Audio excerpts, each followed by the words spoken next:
রুদ্রর সাথে প্ল্যানিং করে ফুলকিকে মারতে গিয়ে নিজেই মারা গেল শালিনী। হ্যাঁ বন্ধুরা, ফুলকি সিরিয়ালে আজকের পর্বে তোমরা এরকমটাই দেখতে পাবে। পুরো গল্পটা জানতে হলে প্লিজ লাইক দিয়ে সঙ্গে থেকো। সকালেই রোহিতের কাকুমণি ডাকতে থাকে রোহিতকে। রোহিত বেরিয়ে আসে, তারপরে জানায় যে মোহনাপুরার দিকে জলের স্রোত বেড়েছে, তাই সেখানে যেতে হবে নৌকা নিয়ে, লোককে আবার রেস্কিউ করতে হবে। এরপর রোহিত বলে যে ঠিক আছে আমি যাব, আর যা খাবার দাবার আছে নিয়ে নাও, ওখানে গিয়ে আবার বিলি করতে হবে। এরপর ফুলকি বলে আমিও যাব, কিন্তু রোহিত ফুলকিকে নিয়ে যেতে চায় না। বাড়ির লোক অনেক করে বারণ করে, কিন্তু ফুলকি কারো কথাই শোনে না। এরপর রোহিত বলে যে ঠিক আছে তুমি যাবে।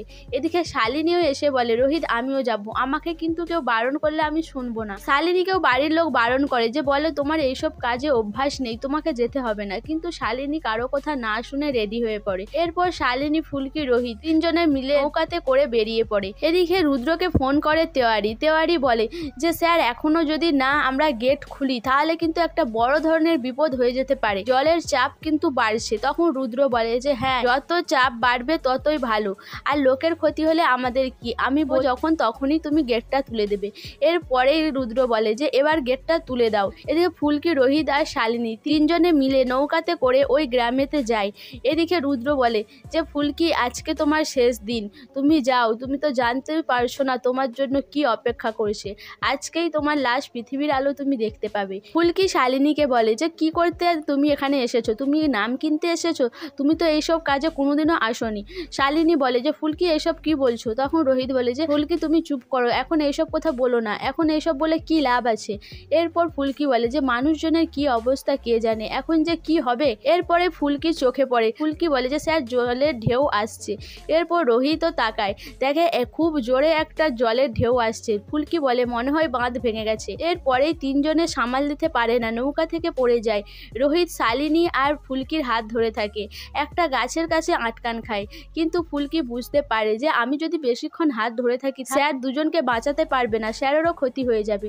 এদিকে শালিনী মনে মনে ভাবে যে ফুলকিকে মারতে গিয়ে কি আমি বড় ধরনের রিস্ক নিয়ে নিলাম। রুদ্রদা বলেছিল ওর লোকেরা থাকবে, ঠিক সময় আমাকে রেস্কিউ করে নেবে, কিন্তু কোথায় আছে তারা, আমি তো কিছুই বুঝতে পারছি না। এরপর ফুলকি রোহিতের হাত ছেড়ে দেয়।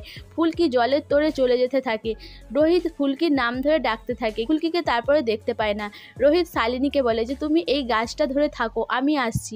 এরপর ফুলকিকে খুঁজতে রোহিত যায়, ফুলকিকে খুঁজে পায়। ফুলকি একটা কোলা গাছ ধরে ভেসে থাকে, সেখান থেকে ফুলকিকে ধরে নিয়ে আসে রোহিত। এসে যখন সেই গাছের কাছে আসে দেখে শালিনীকে আর দেখতে পায় না।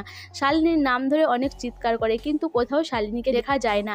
এরপর রোহিত আর ফুলকি বাড়িতে ফিরে আসে। রোহিত অনেক করে কান্নাকাটি করে, বলে আমি শালিনীকে বাঁচাতে পারলাম না, আমি শালিনীকে হারিয়ে ফেলেছি।